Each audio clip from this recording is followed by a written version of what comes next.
Right before Christmas, President Trump shocked many when he announced he'd be pulling all 2,000 U.S. troops out of Syria, only to backtrack slightly a week and a half later. The president also just ordered a drawdown of troops in Afghanistan from 14,000 to 7,000. So does this White House have a winning strategy, or are they simply repeating President Obama's mistakes? Joining me now, Director of the Heritage Foundation's Margaret Thatcher Center for Freedom. I love freedom. Here is Nile Gardiner. Welcome, Nile. Thank you very much, Kennedy. So let's talk a little bit about this. What were some of the contrasts that Mike Pompeo was drawing between this administration and the Obama administration? Yes, actually, clearly these were two very different speeches, and I think Mike Pompeo delivered a very robust, powerful projection of U.S. leadership today. I thought this was actually a very good speech, one of the best speeches by a U.S. Secretary of State in some decades. You contrast his speech with the wishy-washy sort of drivel of Barack Obama's 2009 address, when Obama couldn't even bring himself to, use the words Islamist terrorism, for example. Also, President Obama did not address the Iranian threat. He also referred to, Palestinian refugee camps as being occupied by the Israelis. So it was actually a very, very weak-kneed speech that really appeased America's enemies. And in contrast, I think that Mike Pompeo projected a very robust defense of U.S. interests. It was a speech that took pride in America and what America stands for on the world stage.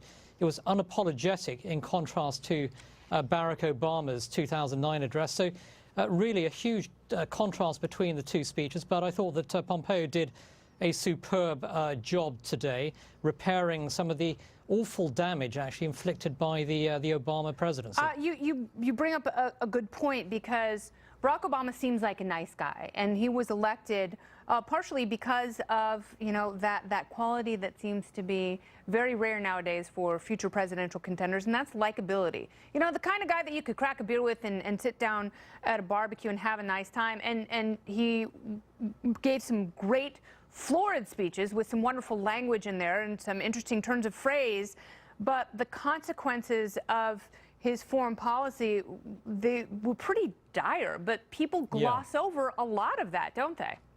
Yeah, I mean, I think that Obama's foreign policy was very, very apologetic in style. It was very weak. He was far too friendly, I think, with America's opponents and enemies on the world stage.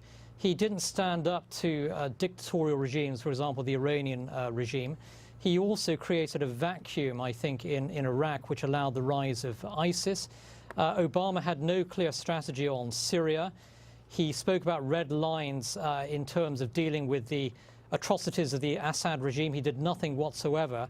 And so I think that President Obama really was a sort of figure who believed that, apologizing for his own country on the world stage was more important than actually projecting real strong American leadership. I agree with you. So now, we only have about 30 seconds left, but where do we go from here? What is the Trump doctrine?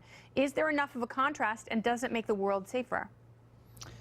Well, I think a key element of the Trump doctrine certainly is to stand with America's allies and partners, confront America's enemies. We're seeing that clearly on the Iranian front. Also, I think that President Trump has done a very good job in terms of dealing with ISIS.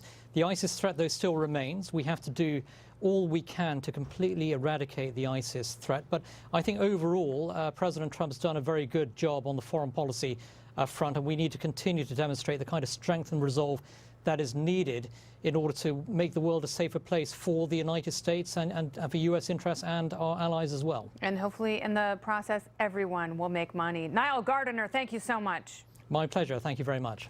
Alexander.